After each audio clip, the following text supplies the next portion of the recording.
নমস্কার বন্ধুরা, রোমাদি গুইন চ্যানেলে তোমাদের সকলকে আরও একবার স্বাগত।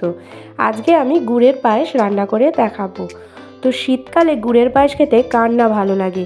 তো এই রেসিপিটি জানার আগে যারা আমার চ্যানেলটিকে সাবস্ক্রাইব করনি তারা প্লিজ আমার চ্যানেলটিকে সাবস্ক্রাইব করে দিও এবং বেল বাটনটিকে ক্লিক করে দিও, তাতে সমস্ত নোটিফিকেশান পেয়ে যাবে।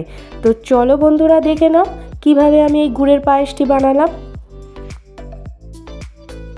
পায়েস বানানোর জন্য আমি এখানে 2 কিলো দুধ জাল দিতে শুরু করেছি। এখানে 4টে প্যাকেটের দুধ আছে।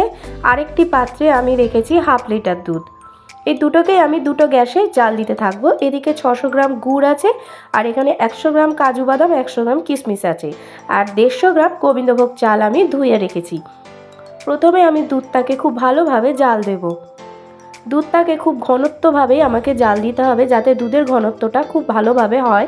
এতে কিন্তু পায়েসটা খুব ক্ষীরের মতো হয়ে যায়। দুধ জাল দেওয়ার সময় কিন্তু হাতা দিয়ে ভালোভাবে নাড়তে হবে, অনবরত নাড়তে হবে যে আর কি ধরে না যায়। তো আমি দুধটা ভালোভাবে জাল দিচ্ছি। দুধ আমার অনেকটা ভালোভাবে জাল দেওয়া আছে, প্রায় 10 মিনিট ধরে আমি দুধ জাল দিয়েছি। এরপর আমি এর মধ্যে আগে থেকে যে গোবিন্দভোগ চালটি ধুয়ে রেখেছিলাম সেটা দিয়ে দিচ্ছি। আগে কিন্তু কোনো মিষ্টি আমি দেব না, কারণ দুধের মধ্যে আগে মিষ্টি দিয়ে দিলে চাল কিন্তু সেদ্ধ হতে চায় না, প্রচুর সময় লাগে। প্রায় 10 মিনিট মতো কিন্তু আমি আবার চাল দেওয়ার পর দুধটাকে নাড়ছি, যাতে হাঁড়ির নিচে ধরে না যায়। খুব ভালোভাবে নাড়তে হবে। চাল যতক্ষণ সেদ্ধ না হয়ে আসছে ততক্ষণ কিন্তু কোনো প্রকার মিষ্টি দেয়া যাবে না। দেখতেই পাচ্ছ খুব ভালোভাবে কিন্তু আমার দুধের ঘনত্ব হয়েছে, কারণ দুধের পরিমাণটা কিন্তু কমে গেছে। এরপর আমার চালটাকে আমি দেখেছি প্রায় 90% কুক হয়ে গেছে। তো এর মধ্যে এবার আমি কাজু বাদাম কিশমিশটা দিয়ে দিচ্ছি। এরপর আমি আবার ভালোভাবে নেড়ে নিচ্ছি। নাড়তে কিন্তু খুব ভালোভাবেই হবে, যাতে হাঁড়ির নিচে ধরে না যায়। এরপর আমি যে গুড়টি নিয়ে এসেছি সেই গুড়টি আমি এর মধ্যে দিয়ে দেবো। গুড়গুলোকে আমি টুকরো করে নিয়েছিলাম, এরপর আমি এর মধ্যে দিয়ে দিচ্ছি গুড়গুলো।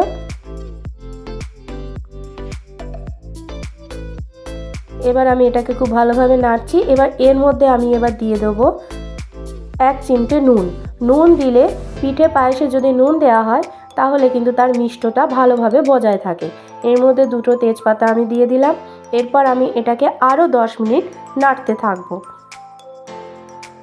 আমার কিন্তু পায়েস রান্না প্রায় হয়ে এসেছে।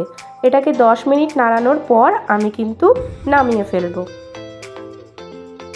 দুধের ঘনত্ব যেমন হয়ে গেছে তেমনি চালও কিন্তু আমার খুব ভালোভাবে সেদ্ধ হয়েছে, মানে আমার পায়েস কিন্তু হয়ে এসেছে।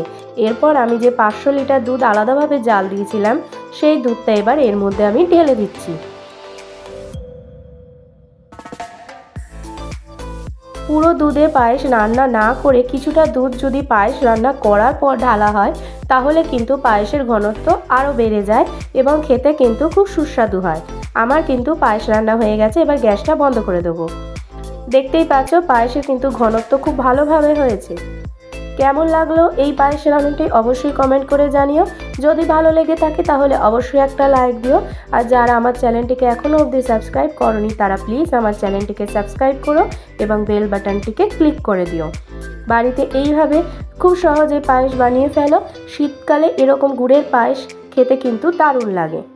আবার আরেকটা রেসিপি নিয়ে অবশ্যই হাজির হব।